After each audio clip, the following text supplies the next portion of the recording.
Judicial que tenemos hoy no va a ser igual que ahora, va a ser diferente, no sé si para mejor. ¿Cómo lo ve, doctora, esta reforma? No tengo una mirada, específica. Creo que lo que debe acompañar una reforma es la buena fe y las buenas intenciones, ¿verdad?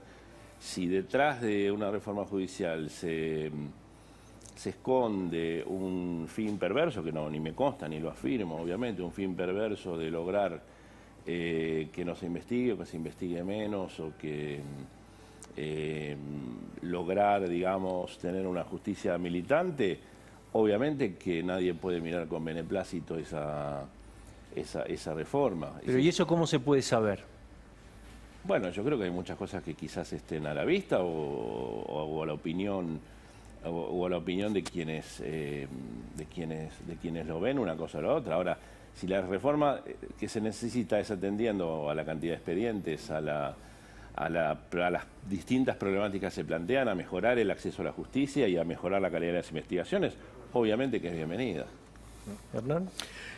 Hoy tomó una decisión importante en la causa en la que se investiga por lavado de dinero a Fabián Gutiérrez, a este señor que era el secretario de Cristina Kirchner y que fue asesinado en Santa Cruz. ¿Qué medida en particular es la que usted tomó y cómo es posible tomarla si el señor ya está fallecido? Digamos, igual se lo puede seguir investigando. Bueno, es lo que prevé la ley. La ley prevé que cuando no se lo pueda seguir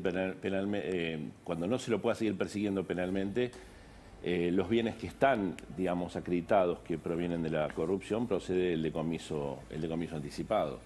Bienes que están acreditados que proceden de la corrupción. Exacto, ¿Eso está acreditado en la causa? Sí. Hay algunos que están y otros que fueron excluidos por un fallo de la Cámara, donde hay determinados bienes que quedaron fuera porque estuvieron sometidos a una investigación en la que yo no participé por un enriquecimiento ilícito. Entonces esos bienes habrían sido tratados, pero la gran mayoría no. Son todos bienes que ya están embargados y se puede hacer el decomiso. ¿Cuánto es eso? ¿Por cuánto era el embargo? 900 millones de pesos será el de Fabián Gutiérrez. Doctor, teniendo en cuenta esto, ¿no?, que hay bienes que para la justicia son mal habidos o provienen de la corrupción que estaban a nombre de Fabián Gutiérrez, teniendo en cuenta que uno de los imputados en el asesinato de Gutiérrez dijo que lo golpearon, lo torturaron en busca de parte de ese dinero que supuestamente tenía Fabián Gutiérrez, ¿no llegó el momento o quizás la posibilidad de trasladar esa causa a la justicia federal para que no se quede ahí en Santa Cruz? Le digo porque si el móvil fue apretar, secuestrarlo y torturarlo para que dé indicios de ese dinero, que es la causa que ustedes están investigando en la justicia federal, a lo mejor se podrían unir. Es una posibilidad. Yo no quisiera hablar, porque quizás lo que yo pueda decir puede llegar a presionar a la fiscal y el juez que están interviniendo en esa investigación y lejos de mi intención. Ahora, si vamos a analizar la muerte de este muchacho, es evidente que hay una conexión entre el dinero que él tenía o gran parte del dinero que él tenía y lo que se ha probado respecto de su actuación en las causas, ¿verdad?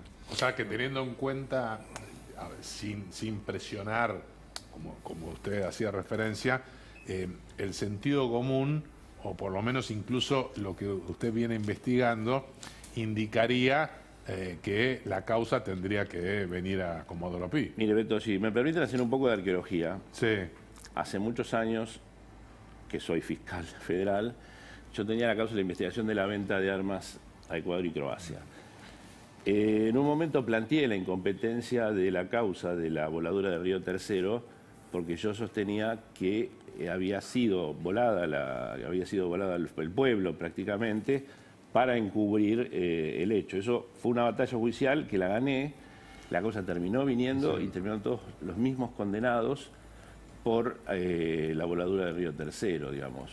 Son posibilidades que también dependen de cuestiones que se aparezcan en las investigaciones o hechos que aparezcan en la investigación. Quizás sea prematuro para pero llevó un tiempo, ¿no? Llevó un tiempo conseguir por qué la justicia cordobesa quería seguir con el tema y evidentemente lo que usted había demostrado... Fue en el año... Yo lo investigué en su momento y recuerdo que la conducción del ejército en ese momento hizo todo lo posible para volar un pueblo, para, digamos, quitar cualquier pista que lo vinculara a la venta de los famosos cañones Otomelar a Croacia. Finalmente esa hipótesis se demostró, finalmente fueron juzgados, finalmente la mayoría recibieron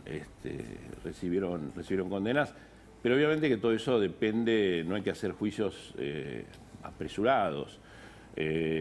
Lo que a mí quizás no me gusta, y esto hablando generalmente y no hablando de nadie en particular, es cuando ocurre una tragedia, un crimen o un crimen aberrante, como es el de Fabián Gutiérrez, con quien yo tuve mucho trato a raíz de la audiencia que tuvimos de arrepentimiento, ¿no? Donde se genera una charla extensa. Yo veo a veces personas que se empeñan en descartar hipótesis el primer minuto. Digamos, es decir, es algo parecido a lo de la muerte, el asesinato del fiscal Nisman, ¿no? Digamos, yo una vez hablando con un gran amigo mío, le dije que estaba en ese gobierno, le dije, mirá, le digo, descartando el suicidio es la última hipótesis después de haber descartado todas las demás, y eso se hace solamente a través de una investigación. Si uno sale el primer día a decir esto es un suicidio, digamos, quizás inocentemente el que está propugnando esa teoría porque cree que lo afecta, que lo hayan matado o no, se coloca a veces hasta en el lugar de sospechoso. Ahora, doctor, teniendo en cuenta lo que está pasando en Santa Cruz, a lo mejor usted, por supuesto, una declaración tuya puede interferir en la investigación del asesinato de Fabián Gutiérrez que se está investigando en Calafate. Pero desde un primer momento el juez habló de un crimen pasional, después habló de un crimen de odio. Parece que ni la propia familia de Fabián Gutiérrez quieren seguir el móvil que dio Facundo Saeta, uno de los imputados, que dijo, sí, la verdad que lo secuestramos y fue torturado bueno, ellos echan la culpa entre los tres que están detenidos ahora, pero el móvil era la búsqueda de un dinero negro que tenía Fabián Gutiérrez, producto de la corrupción.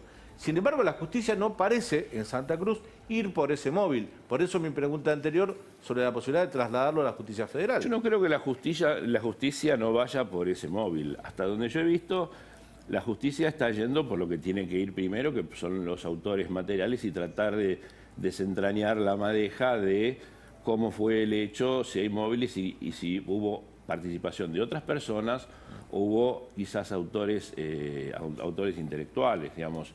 Teorías conspirativas tenemos todos, cada uno lo ajusta a lo que cree. Yo tengo la mía, aunque no la pueda expresar, pero no veo por lo menos desde lo periodístico que he visto, que ni el juez ni la fiscal se hayan apartado por ahora de lo que tienen que hacer, ¿no? ¿Usted le tomó declaración indagatoria o la del arrepentido a Gutiérrez? Yo estuve en las indagatorias de Gutiérrez y estuve en el acuerdo de arrepentido que se hace con el fiscal, digamos. Le pregunto porque había un audio circulando, creo que el colega Silvestre lo difundió, que decía que había sido presionado. No, lo ignoro completamente. No. Pero habrá escuchado la acusación de que muchas causas o que muchos arrepentidos... Son rumores que se han tirado, son cosas que no han ocurrido, audiencias que se han sido perfectamente transparentes, donde cada uno venía por propia voluntad y venía con su abogado, donde hay testigos, es imposible cualquier práctica ¿Y cómo era Gutiérrez? Deshonesta. Gutiérrez era una persona muy agradable en el trato, incluso conmigo, que sabía que yo era el fiscal. Lo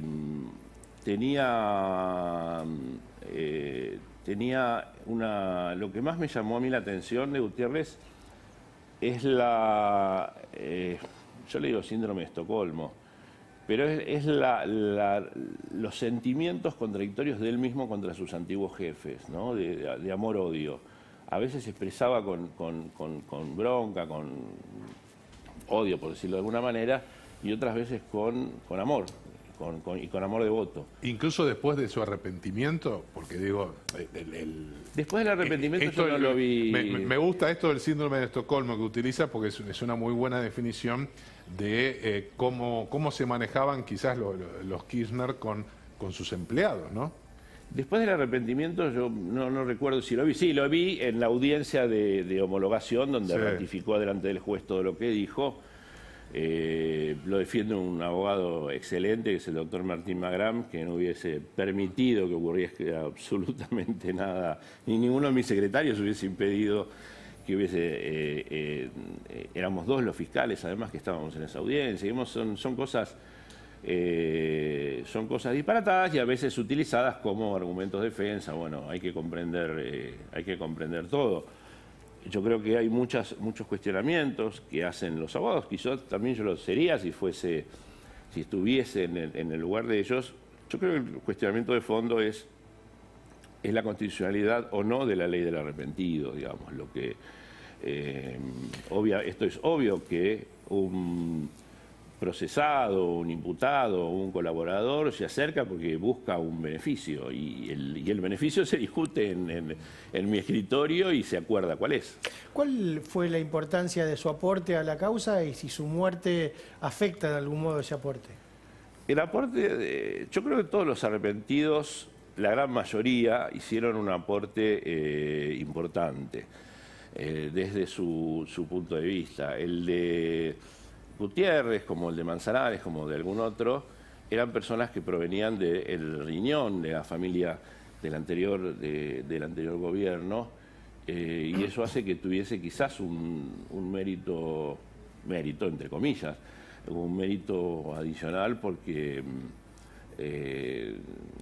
llegar a sincerarse y a contar, digamos, intimidades de su trayectoria. Él cuenta básicamente y confirma todo lo que nosotros ya sospechábamos, que era el circuito de recaudación, de recolección y de traslado y de guardado al sur, ¿no? De Muñoz, ¿no? Él habla de Muñoz concretamente, dice que él no vio la plata. Y de él también. Él no habla tanto de Muñoz, él habla tanto de él porque él no tenía mucho contacto con Muñoz. Digamos, él era secretario privadísimo de la actual vicepresidente.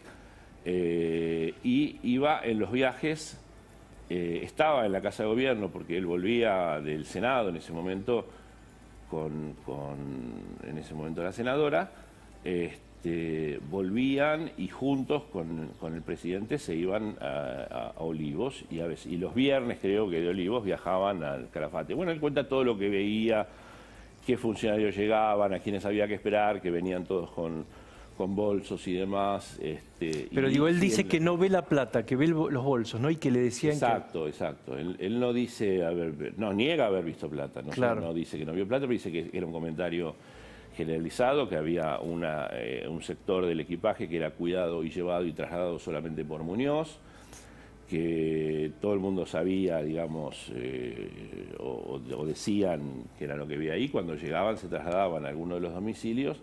Y cuando llegaban al domicilio era siempre la misma práctica de despedir a todos menos a Muñoz, y se quedaba el matrimonio con Muñoz. Cuando habla del síndrome de Estocolmo, de unos con cariño y de otros con odio. No, quizás de la misma persona. Ah, de la misma persona. Odio, ¿no? No, digo porque como Kirchner había muerto, por ahí también hablaba... Le doy una anécdota, digamos, que él... comentaba que a veces se agarraba a trompadas con Kirchner y que a veces se lastimaban y después se abrazaban, pero que él lo quería, que él sabía que Kirchner lo quería. Lo mismo cuenta de su esposa, que, digamos, pese a que él tenía como una bronca contenida, quizás por el trato que refiere que recibía, cuestiones de bullying, cuestiones de no tener feriados y demás.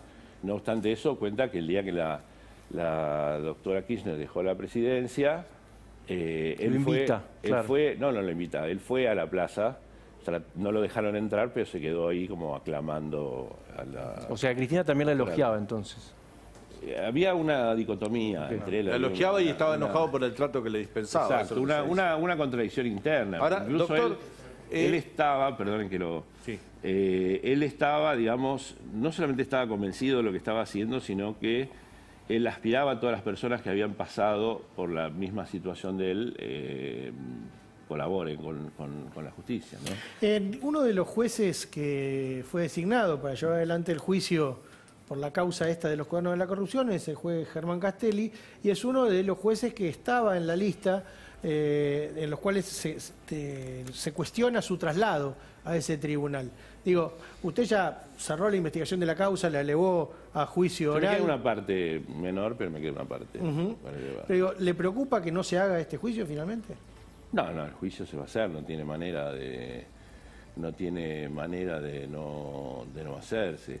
El doctor Castelli no lo conozco casi nada personalmente, pero por sus actos sé que es un gran juez, que es un juez independiente, y digamos los cuestionamientos sobre remover o no los jueces creo que tendría que haber venido antes y no después. Se me ocurre a mí pensar. O sea, ¿no? descarta, Carlos, usted descarta entonces la posibilidad concreta de que se suspendan, que se vayan dilatando, que parecería ser uno de los objetivos de la vicepresidenta.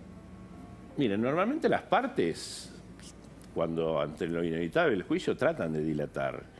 Es una de las estrategias de defensa que son legítimas. Lo que yo no veo es que es un juicio que no se vaya a hacer o que no se pueda hacer. No lo veo posible, lo mismo que los demás juicios que ya están en curso. Doctor, durante estos 4 años, una vez que empezó la investigación de la corrupción kirchnerista, tanto las causas de la ruta del dinero como después fue ¿Lo puedo corregir? Sí. Corrupción kirchnerista, fui uno de los primeros, no sé si el primero, no, yo, el azar del sorteo, que empezaron a investigar la corrupción kirchnerista en el año 2013 o 2014 con la causa de Skanska, digamos, sí, y claro, con las causas de Jaime, digamos, no es un fenómeno la investigación post salida del gobierno de Cristina. Del gobierno. Sí, bueno, normalmente sucede porque cuando sale un gobierno se revisan de alguna manera los actos, pero no es que los jueces y los fiscales se pusieron a investigar seguramente, actos de corrupción pero de aquel gobierno. Hay un hecho que se da, digo, hoy yo justo lo escribí en el diario, le doy nombre, Roberto Sosa, Daniel Álvarez, que también fueron secretarios del matrimonio de Kirchner, Néstor Copetti, que fue un empresario que era tesorero del Frente por la Victoria, que estuvo preso en la causa de los cuadernos, estuvo detenido. Seguro. Los hermanos Camionson, Marcos Müller, muy allegados a Lázaro Báez. Todas estas personas sufrieron o secuestros express o toma de su vivienda, el propio domicilio de la mamá de Néstor Kirchner, que fue violentado, fue robado. Todos estos, por lo menos son casos que han sido denunciados, fueron víctimas del delito común que iba en busca del dinero sucio de la corrupción. Todo esto sucedió en los últimos 4 años, digamos, y hay mucha evidencia de que en Santa Cruz había mucha gente que manejaba información sobre, hasta se hablaba de un container enterrado en una estancia, perteneciente a Lázaro Báez, dinero sucio de las valijas, que todavía está dando vuelta por Santa Cruz. Incluso usted recordará que en el año 2000, creo que fue en el 2016, en Río Gallegos, en las cuevas, se hablaba del dólar Santa Cruz, que era un dólar que se vendía más barato que el precio de mercado, porque era dólar que la gente se quería desprender. Lo interrumpo. Sí. Un arrepentido contó que cambiaba dinero, que en algún momento se dejaron de comprar euros porque de tanto que compraban billetes de 500 euros subió el precio. Claro. Bueno. No, esto es prueba de la causa, no es algo que se me ocurre. No, por supuesto. Y estos hechos que le estoy comentando fueron denunciados en la policía y en Santa Cruz. De hecho, la diputada Mariana Zubik lo presentó como un anexo en la causa de los cuadernos. Seguro. Para mostrar el movimiento de dinero sucio que había en la provincia, que era parte del botín que buscaban los ladrones. Algo de eso pudo haberle pasado también a Fabián Gutiérrez. Digo, son muchos elementos para pensar que alrededor de los Kirchner o de los Báez o de gente que colaboró con ellos durante tantos años, hoy pueden ser víctimas, pueden seguir siendo víctimas de este tipo de hechos como el que le sucedió a Fabián Gutiérrez. Seguro, lo sigue, y esto es lo que sabemos. Yo creo que debe haber otro tanto de hechos que no sabemos o que no se denunciaron. Claro. Estos hechos empezaron a ocurrir tras la muerte de Néstor Kirchner, creo. Pero ahí, digamos, en esas latitudes, digamos, un pequeño cambio en la vida de cualquiera es notado inmediatamente por los demás, y son todas familias que se conocen y conocen el movimiento de todos, y así nos llegaron muchos datos. Cambio de poder adquisitivo, que cambien el auto, que se muden, ese tipo de cuestiones alertan y generan... Casas nuevas, autos nuevos, gente que era casi, no voy a decir También indigente. dicen que en algunos de estos casos se da un fenómeno que pasaba incluso con Lázaro Báez, lo que usted recién hacía referencia a Néstor Kirchner, que había como un maltrato muy manifiesto a empleados, a gente que trabajaba con ellos, y que eso a la larga, viendo ingresos extraordinarios, bueno, terminaba con esta especie de síndrome de Estocolmo que usted planteaba. Yo creo que si esta investigación, digamos, logró averiguar la verdad, no fue tanto por la habilidad del doctor Rívolo, el doctor Bonadío y mía, sino que fue por la torpeza de los protagonistas, ¿no? Que eligieron gente muy primordial, muy primitiva, para tareas muy delicadas, ¿no? Entonces, muy sofisticadas. Una cosa es transportar 10 o 20 mil dólares y otra cosa es transportar 100 millones. Digamos, deja muchos rastros, deja muchos testigos, deja demasiada evidencia. Pero sí, esto es así y pasó de esa... ¿Me das un segundo? Sí. Que tenemos que ir a una tanda, pero le quiero dejar una pregunta. ¿Puede haber un eslabón perdido en esta causa, que es que no se llegue nunca a probar la conexión con Cristina Kirchner? ¿Me lo puede contestar en unos instantes? Sí, bueno. Y está también Vélez resistido por el Instituto Patria, ¿no, Beto? Exactamente. Vamos y volvemos, dale. Había quedado una pregunta para el doctor Stornelli. ¿Puede ser que no se llegue nunca a probar que Cristina Kirchner estaba al tanto de estas cosas? Porque por ahí fue Néstor, murió y... Es algo que no debo decirlo yo, porque no voy a... ¿Pero lo sabe? Eso quiero saber. ¿Usted lo sabe? Sí sé que... ¿Que está probado o no, por lo menos? Yo creo que hay muchas cuestiones que están probadas y que va a ser difícil revertir, pero esto será una tarea de las defensas, ¿no? La doctora Kirchner tiene uno de los mejores abogados del país, de los más caros también. Veraldi. Sí, y hace muy buenas defensas, con lo cual descarto que va a ser un buen trabajo, un gran trabajo. Capi. ¿Cómo está viviendo estas decisiones judiciales que se vivieron en los últimos 100 días de la cuarentena, donde parece que hubo un retroceso en algunas investigaciones de corrupción, donde los juicios se trabaron, donde se dispusieron una serie de excarcelaciones, donde parecía que un impulso inicial que había de la justicia en la persecución de los casos de corrupción pareció frenarse y ahora dar marcha atrás? ¿Usted lo está viviendo así o no? Yo soy siempre igual, por eso no me quiere nadie. Pero puede ser que si nosotros buscamos en cada decisión judicial una lectura política, la vamos a encontrar. Habría que ver los fundamentos de cada cuestión. Si usted me dice, por ejemplo, alguna decisión que no entiendo, es el dólar Lázaro Báez, ese no lo entiendo. Digamos, la baja de la indemnización considerando el dólar oficial. No lo entiendo, quizás porque no he leído el fallo, tengo un gran respeto por el fiscal Córdoba, obviamente, por mi colega, pero cada decisión judicial y cada investigación siempre son leídas en clave política, eso es inevitable. Lo que pasa es que por ahí hay razones técnicas, si uno la mira individualmente cada una, pero cuando uno la mira todo junto, dice, en 100 días pasó todo esto, y los periodistas tendemos a preguntarnos, ¿qué está pasando? Bueno, debemos admitir que quizás haya alguna dosis de espíritus flojos. Miedo. Para no decirlo de otra manera.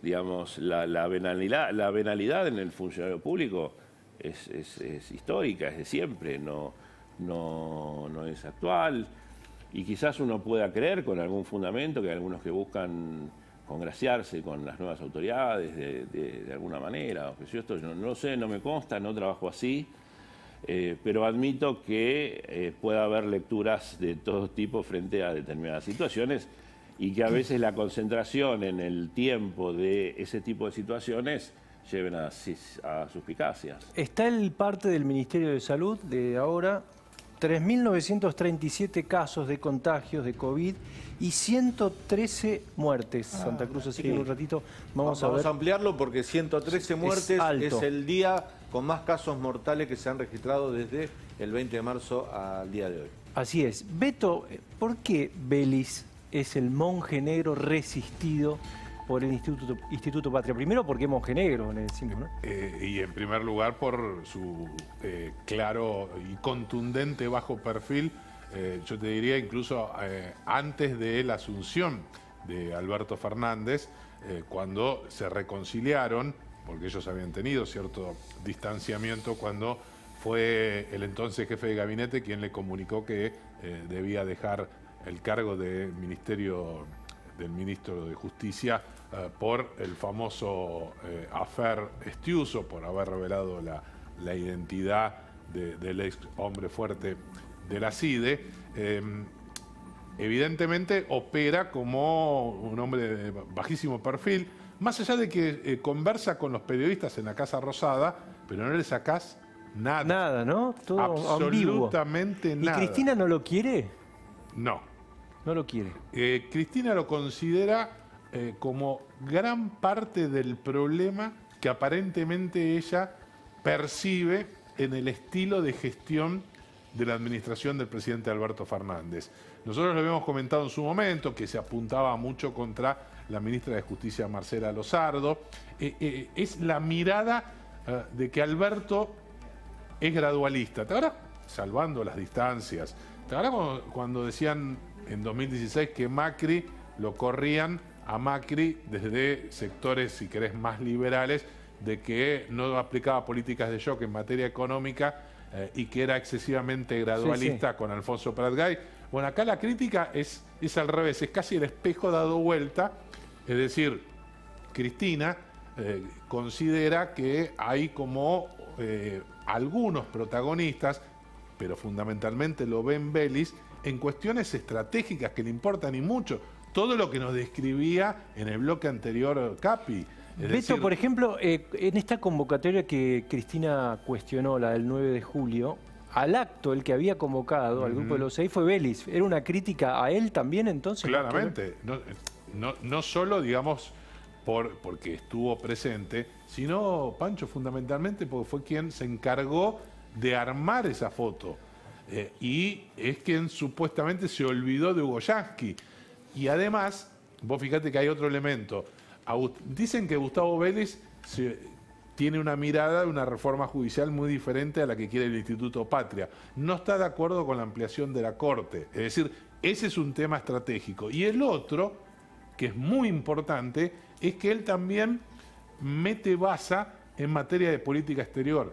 El secretario de Asuntos Estratégicos del gobierno de Alberto Fernández fue clave, junto con el embajador en los Estados Unidos, Jorge Argüello, en la fundamentación del voto en Ginebra la semana pasada, condenando el régimen de Maduro, que a su vez es una mirada estratégica. ¿Por qué? Porque Vélez y Argüello tienen contactos con el Departamento de Estado y, te diría, con la administración Trump, tratando de tener una mirada estratégica en función de una devolución de gentilezas en la negociación con el canje de deuda. Y vos fíjate que Alberto Fernández tuvo que salir a despegarse de ese voto que, insisto, fue fundamentado por Vélez. Con lo cual, la mirada que hay en el Instituto Patria es que el ex ministro del Interior de Carlos Menem es de alguna manera uno de los responsables de llevarlo a Alberto al extremo centro. Ellos consideran que el problema es que no hay lugar para extremo centro. ¿Por qué? Porque el diagnóstico que hace el Instituto Patria es que el escenario, esto no es 2011, no es tan sencillo imponer las reformas Beto, que ellos pretenden. Guardate, porque ahora viene Ignacio Lavacchi y vamos a estar hablando también de las internas del Frente de Todos, de la deuda, si es cierto que estamos tan cerca, a $3. Última pregunta de Hernán Capielo para el doctor Stornelli, gracias por estar. No, por favor. No, bueno, un poco la reforma judicial que se empezó a discutir cuando se anunció en diciembre pasado era la reforma del Plan Belis. Esa reforma parece que mutó. ¿Qué expectativa tiene con respecto al tema de la Esta reforma? reforma es una mala remake, si es lo que se dicen, o por lo menos lo que trascienden, volviendo un poquito a la arqueología judicial de los años del principio de los años 90, con el gobierno del doctor Menem. El doctor Menem tenía una justicia federal que no le era devota, y para eso generaron el lema de promover para remover. Generaron una reforma judicial donde duplicaron los juzgados federales, las fiscalías federales, aumentaron el número de miembros de la Corte y generaron innúmeros cargos que repartían en ese momento solamente con la firma del secretario de Justicia y del ministro de Justicia. En ese momento creo que era Elías Hassan, y el ministro era Mayorano, creo recordar. Y ofrecían cargos que pasaba por el Ministerio de Justicia, le daban un cargo. O sea que la reforma de Cristina recuerda a la reforma de Menem. Exacto, eso generó que se vacíen los juzgados federales, se dupliquen, y una justicia adicta con mayoría automática de la Corte es el mismo esquema. Ascendían a lo molestos. Doctor, muchas gracias, No, muy amable. invitarme. En el próximo bloque, ¿cuál es? ¿Esta es mi cámara?